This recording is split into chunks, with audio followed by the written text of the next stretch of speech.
This guy right here started out when I met him and has changed my life, okay? There's one word to describe him, unkillable. He's gone through dozens of account shutdowns. He's absolutely done everything possible to keep making money online. He's launched a second software company after launching restricted inventory, selling other people's textbooks. He's selling hundreds of thousands of dollars of wholesale right now. He's still jumping into private label, and he's also the only reason this event is happening. Give it up for Avery Romer the Romer! Tell them bring another round, we need plenty more. Two stepping on the table, she don't need a dance floor. Oh my, good Lord. Someone pour me up a double shot of whiskey. Let's give it up for these camera guys right here. Luis and Zach. There's a party downtown near 5th Street. Everybody at the bar getting tipsy. All right.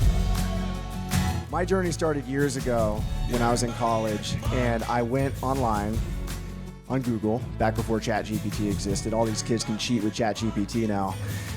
And I searched how to make money online. Who here has done this before? Say I. And I was in my college library, and I actually was a pretty good student in college, unlike high school. And I would get all my homework done, and then afterwards, I'm like, I'm gonna learn how to make money online. And I remember searching that, and I found this article, and there was like 25 ways to make money online, and one of them was affiliate marketing. So I'm like, okay, people click on links on my website, I get a commission, and I get paid for them just clicking on links. Boom, easy, I'm gonna do that. Never ended up making any money doing it, didn't even get the website set up, but I continued to look for different ways to make money. And who here has read Rich Dad, Poor Dad? Say I. Who here knows a quadrant? Say I. All right, so I'm in college, and I'm reading this, and I'm looking at the poor dad side of the column and the rich dad side. And the poor dad side says, if you're an employee, you're always working for somebody else. You can't make money for yourself. Yeah, you're getting paid, but you don't really own the business. It doesn't operate in your absence. The next one's self-employed. That's where you put hours in and you get paid money out. Now, a lot of us have achieved business owner status, which is where you have a business that operates in your absence if you do a good job. And then the last phase is an investor, which is where you just give money and the money comes back to you as more. And I literally remember reading this, and it just fucked up my whole college experience, because I'm like, I'm gonna be an employee forever if I go this route. If I graduate, get my physical therapy degree, go to graduate school, everything, I'm gonna be stuck as an employee unless I start my own physical therapy business. But even then, why the fuck would I be using my degree if I'm running a business? If I'm running a physical therapy business and hiring other physical therapists, I don't need to learn about this stuff. And so I continued to look for different ways to make money. And this was completely unrelated. I did not start selling my books on Amazon to make money. I did not think this was going to be a path to wealth. But what I did was I looked up, I went to the bookstore. Who here has ever taken their college books to the college bookstore and asked for money? They pay a lot, right? They offered me $5 for my organic chemistry book that I used my mom's credit card to pay $200 for. So what I did was I started selling all my books on Amazon, and then I started selling all my friends' books too. And I was an idiot. I would sell my wrestling teammates' books, and if it sold for $100, I'd pay them $50. I didn't know about Amazon fees and all that. I didn't know I was paying $20 in fees. I'd be like, oh yeah, it sold for $100, bro. I'd Venmo them $50, and that was how I started my business. And I remember one day, I looked up how to make shipments, and this guy just kept popping up. And I remember watching the video, and I'm like, is this a fucking MLM scheme? Why is he talking about FBA? Why is he promoting FBA shipments? Why is this a thing? I'm like, does he get a commission off me signing up for Amazon? I don't really understand why he's pushing this so hard. But I'm like, I've made money selling books. I know he's probably not lying. And he said that the books would sell for more. Where's Reezy at, by the way? Mike, you in here? He's probably still putting his slides together. He's up next. he's in 2, actually. And I went to the library, and there was a free library outside of the library at the college, and I packed up every free book in a box and shipped it to Amazon FBA. Guess how many books sold?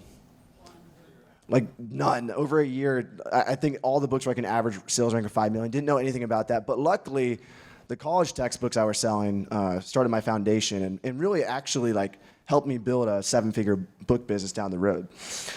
So I graduated, and I didn't think too much of the book thing. I was like, whatever. I made some money flipping books, but I'm going to follow my passion. And like I said, I coached wrestling, 3 months of hard work, $1,800, and I remember my wrestling coach said, hey, he used to call me Chump Boy. He's like, hey, Chump Boy, your check should be in the mail. Sorry, it's not as much as we thought. $1,800 for 3 months of work. And I was like, fuck this, I'm out. I'm going to go live in my car. I took a wrestling mat from the school, put it down in the front seat, and traveled across the country, slept in Walmart parking lots. I took this as a rite of passage as a young man. I said, I'm going to figure out how to fucking make this work. I'm going to go live on my own, in my car, go to thrift stores. Shout out Caleb Roth and Reezy. I'm going to pack books in boxes. That's going to fund my trip. I'm not going to take $1 more from my parents. And here's all the thrift stores I visited in America. I'm just kidding. That's just from Google Images. And so then I was in Arizona, actually. And I remember I saw Reezy and Caleb were putting on an event. And I was thinking, man, that's $200. That's fucking expensive for an event. Who would pay $200 for an event? Say aye. I had a credit card with a limit of $4,000. I had $1,000 cash in the bank. My credit card was already at $3,000 from KFC, Chipotle, gas, and used books from thrift stores. And so I put another $200 on it, went to the conference, walked in late, had flip-flops on, and I sat next to Caleb Roth and a girl from MIT. Both super smart people, high IQ. And I'm just thinking, like, man, like, maybe this whole book thing is like I could really make a lot of money doing this. Like, he seems to be pretty well off. He quit his job working in the medical field to do this. And a girl from fucking MIT sitting next to me flipping books on Amazon. Like, what's going on here? And then I got my money's worth there. And I just continued to pay to go to these events. I paid another $200, flew out to Vegas. My book business was doing pretty good then. And then we did breakout sessions. And so Caleb, shout out to him, he had all the speakers come up and he said, Steve Rakin, you go over here. Bulk book guys, go over there. And everybody did open Q&A. And this is what I really want you guys to take advantage of today. Welcome, Grand Rising, Mike Resendez. Let's give it up for Reezy Resales coming in. Woo! You missed the part where I was talking about you seemed like a scam talking about FBA. Yeah. MLM. and so Steve was over there, bulk book guys over there, and everyone went to the bulk book guys and nobody went to Steve. But I had heard through the grapevine that Steve made $100,000 net profit in 30 days, take home. And so I went over there and just drilled him. I had my YouTube channel. I probably had like 800 subs. And I'm like, how'd you do this? How'd you do this? How'd you do this? How'd you do this? And this is a key for networking, guys. Who here wants to learn how to network better? Say aye. I was like, I'm going to get this guy's phone number. So I asked him all these questions, tried to figure it out. I said, yo, bro, like, let's exchange numbers and shoot some videos. He's like, here's my Instagram. Gives me his IG. I message him, goes to requested. I'm stuck in requested for a few months. Eventually work my way through. I think I sent a picture of like some bald salsa guy playing a violin in Nashville. And finally, Steve responded to my message. I lied to him, told him I was around the corner. I'm like, hey, bro, I'm in your neighborhood. Let's shoot some YouTube videos. I was 14 hours away. He said, yeah, come through. Drove 14 hours, slept on his floor. There's more about that. But anyway, fast forward. We ended up living together right across the street here in Miami. And we ended up making a lot of money. I remember one day we did $27,000 in sales. And that's me coming from a few years ago just being broke, living in my car.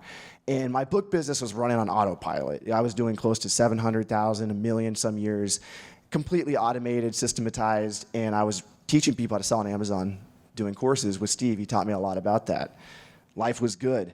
I remember I took home $7,000 profit, and I remember walking across the street, and I called my dad, who's a high school teacher, or a elementary school teacher. I'm like, yo, I just made $7,000. And he was like speechless. And I couldn't fucking believe it either. Like life was too good. And then all my accounts got suspended. Amazon didn't like the way I was running my business, and we can get more into this during the after party or some other time. But I'm not gonna dwell on this, but you guys know Amazon would never suspend your account for no reason, right? Yeah, exactly. So, no, I might have been doing something a little shady, but back then it was like a big deal if you got your account suspended. So, that happened, and then I had a jiu-jitsu accident. I head through some 18-year-old kid here in Miami, and my lung was punctured. My lung was shrinking. I was in the hospital, and I get notification that my wrestling coach died. And this man taught me everything. Like, he taught me how to be a man. He was a wonderful public speaker. He could introduce somebody like no one would believe. He would make you feel like the fucking shit. It'd be like after a wrestling match. He'd be talking to some parent. He'd be like, hey, this is Chump Boy Avery, blah, blah, blah, second in stage, just saying all this stuff. And you'd leave with the biggest head ever. Like, this was the man that taught me so many lessons in life. And so I went from having a profitable business, doing $1 million a year, automated, selling courses, to nothing. And my wrestling coach died, and I was in the hospital with a broken lung. Shout out to Cowboy Keith, who's here. He flew down from Nashville, Tennessee, and stayed with me in the hospital then. But I started thinking, I'm like, I got to restart this business from scratch. And I'd already done one Miami Sellers Conference, and I'd seen all you guys making money. And so I'm like, okay, maybe books isn't my path because Amazon doesn't like the way I was scaling my consignment business, but I know there's a way. And it was hard. I saw other people in the community making money, but I decided not to quit. I said, it was just too hard to quit. I saw young 20-year-old kids making hundreds of thousands of dollars, some of them $100,000 a month. And so I decided I'm going to partner with other sellers to sell on their accounts. And even then, I kept going and things just kept not working. And I thought I'd get in a job. I remember I was driving to Nashville one day and I'm like, this is all so stressful. I'm on YouTube, everyone's looking up to me. And, you know, my book business is gone. I have nothing to show for it.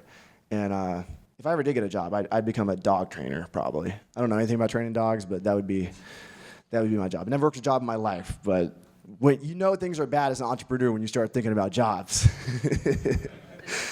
I had this feeling, though, and I thanked the whole community because I saw everybody making money on Amazon, and I knew if I kept pushing, I could do it. And so I did all the work to grow my business. I networked with other sellers. I emailed hundreds of suppliers. I posted on social media. I found new people to partner with on their Amazon accounts. But mainly, I networked with other sellers. This was my bread and butter. And this year, me and my partners have done over $100K net profit in a 30-day period. This is via GoToLister. It tells you your net profit, by the way. Go visit the booth outside. Appreciate you guys. And I have a SaaS company that runs on autopilot and will for the next decade. Between these two sources of income, I'll make more than a physician this year. And if you would have told this kid that selling used books on Amazon would have been the vehicle to making money online at scale to financial freedom, he definitely would not have believed you. I mean, he was crazy. He thought he was going to make something work, but used books, no fucking way. So doing all the right things, sourcing products is important. Taking notes, learning how to find products, the nuts and bolts, all the speakers, you know, they have YouTube channels, they have courses. A lot of them will share that today. But what worked for me and what I believe will work for many of you is building relationships with other sellers. This is invaluable.